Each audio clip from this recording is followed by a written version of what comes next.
Oh no, no, that's cool. You know, I got a music background.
Long and McQuaid. Narito ako sa Long and McQuaid. First time ko dito. At si Bunsonita ay nahihilig sa gitara kaya kailangan ko suportahan. Nandito ako para bumili ng mga strings. Kalawangin na daw yung strings ng gitarang ginagamit niya.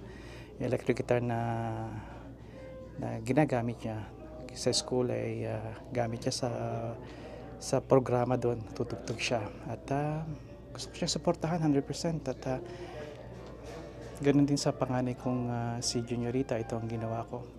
Tinuruan ko sila mag-gitara. Kaya ito yung maipapayo ko sa mga bagong magulang, sa mga may mga bata, lalo pat mga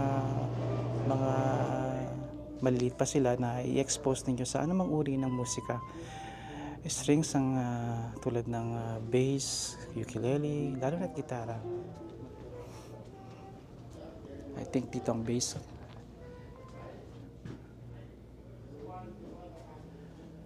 Gibson, naalala ko yung kaibigan ko, si Paring Ray. Paring Ray, kung naririnig mo ako di ngayon, kung makikita ang video na to, pangarap nating magkaroon ng Gibson. Hanggang ngayon, Paring Ray, wala pa akong Gibson guitar. Back then it was average is $2,000, maybe ngayon ay even more. I'm sure may makikita kayo na a little over 1,000 or close to 1,000 back 2,000. Pero at least as an average, we're looking at Gibson Les Paul. Standard ito. May kwento ko rin sa inyo si Paring Ray. Mamahal. Kaya kwento ko rin sa inyo, hayaan nyo.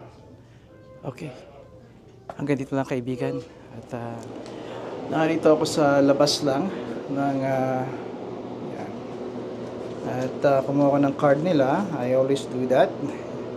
Lalagay ko siya dito bago ko malimutan.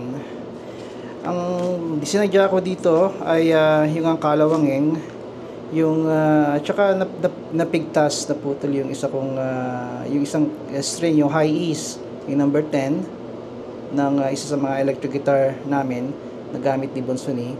At kumuha ko ng number 10. At dahil nandito ako, kumuha ko na rin ako ng mga spare nila sa number 17 at number 13 na strings.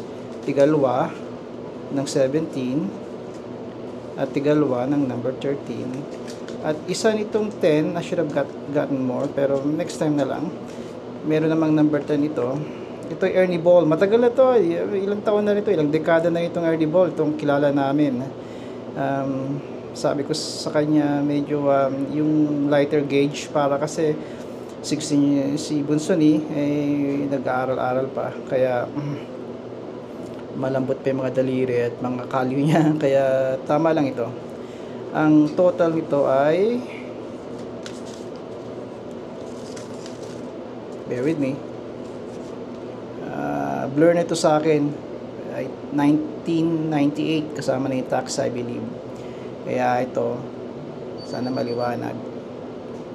Alright, ito ay nasa tandem and steels, madali nyo lang makita. Kaya yung corner na yon malapit lang sa plaza. I-close up ko dito. There you go. 2700, 2777, Long and McQuaid.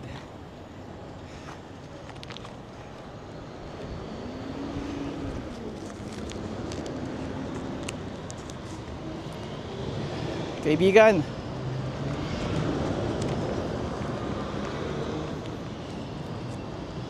may papayo ko kaibigan sa inyo ay